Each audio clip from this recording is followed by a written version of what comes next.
नमस्कार जय जगन्नाथ। आम ओडिशार पिठा तो आम बहुत ही बनईचे। तो आज बनवा गोटे नुआ प्रकार पिठा जहाँकि केरलार फेमस कालातफम।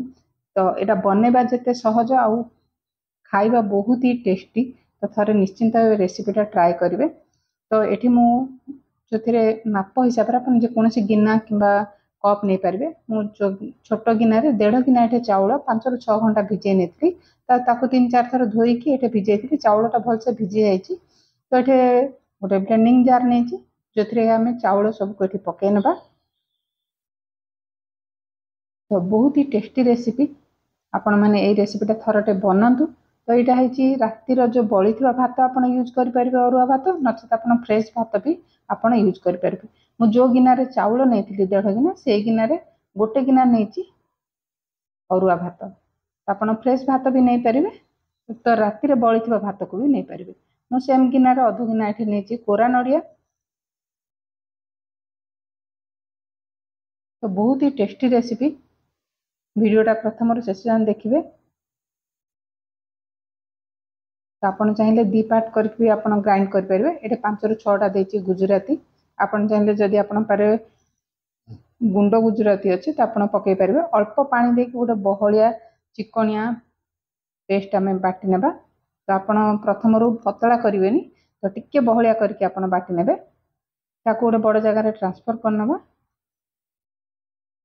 तो आप यहाँ तो सकाल जलखियार भी बनई पारे।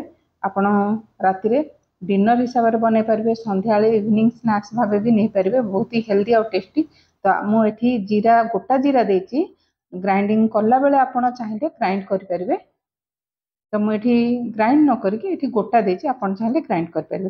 जीरा पकेला भलसे गोले ना। ये स्वाद अनुसार लुण देदेबा। जेहेतु मीठा रेसिपी तो टिके लुणटा देले मीठार बालांसटा भल रही। खाइबा सोडा गोटे पिंचटे जदि आपण जेहेतु यहाँ मुझे सांगे सांगे बनाऊँगी तो खाइबा सोडा यूज करछि। आपण जदि घंटे 2 घंटा रेस्ट रखिने आपन को खाइबा सोडार आवश्यक पड़ोनी। तो खाइबा सोडा पकेला पर ये भलसे सबको गोले ना। तो आपन को प्रथम कही रखुची आप लाइक करने को भूली जाउछंती। तो वीडियो को प्रथम लाइक करनियंतु आ चैनल रे नुआ थिले चैनल को सब्सक्राइब करनेबे। तो मीठा आपण पसंद हिसाब से आप यूज करेंगे। ये मुझे गोटे माने 200 ରୁ 300 ग्राम ये मुझे गुड़ नहीं। तो गुड़ को चाहिए गोटे गिना पानी देती। तो 3 ରୁ 4 मिनिट ये मीडियम हिट रे बॉईल करने जोटा कि आम सीरा बने माने हमको गुड़टा मेल्ट करार अच्छी।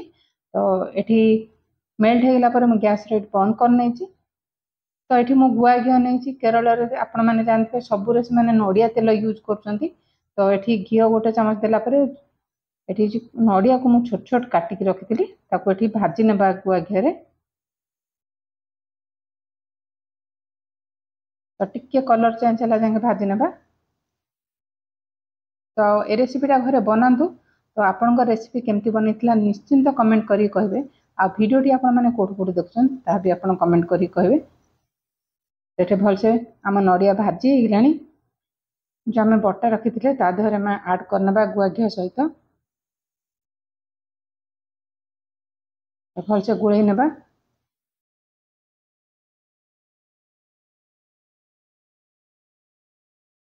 तो आम जो गुड़ को आम मेल्ट करके रखी थे ये आम छाणी पकई ना। ये टिके गरम अच्छी आपड़ जी मीठा खाइबे से अनुसार गुड़ सीराटा आप आड करने। तो गुड़ सीरा पकेला सबको भलसे गोले ना।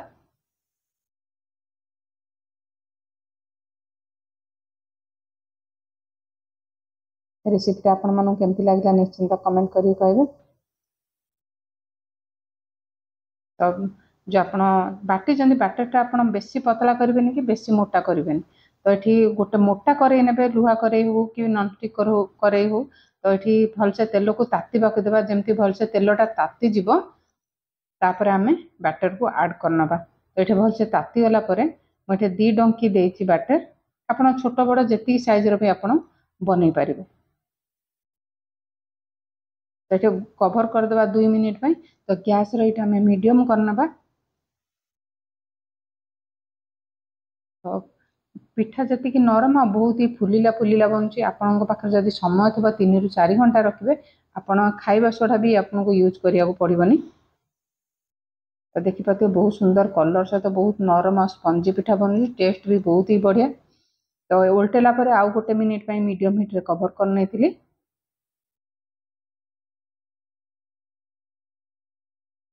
पिठाटा को बाहर करनबा। तो आउ टिके गोटे चमच एठी तेल देदेबा। सेम प्रोसेस रे आउ गोटे एठी पिठा बनै नउची।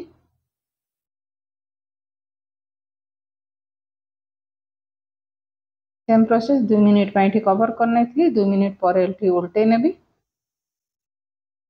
तो एमती करके मु सब पिठा बनै नेची।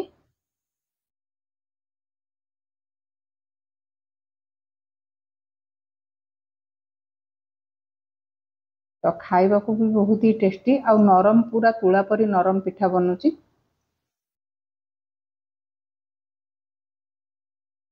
एमती करी मु सब पिठा बनै नहीं। तो देखि पार्थिबे पिठा 1.5 गिना चाउल रे ढेर सारा पिठा एठी बनिकी रेडी हो जाइए। आपन मु पिठा देखौची आ भितरु केते जालीदार सहित पिठा बहुत ही नरम आ टेस्ट भी बहुत ही पूरा अलग आपन टेस्ट पाई परिबे। तो आपण काहू खाया को देले जानि परिबेन से माने जे चाउल आ किबा भात रे आपण पिठा बनै चंती कहिकी। तो घर लोक को बहुत ही पसंद आसतिला। तो आपन जदि पिठा रेसिपी पसंद आछि तो चैनल को सब्सक्राइब, वीडियो को लाइक करिया को जमारू भूलिबेनी। तो पुणी आसबि गोटे नुआ रेसिपी सहित। वीडियोटा पूरा देखिथारु बहुत बहुत धन्यवाद।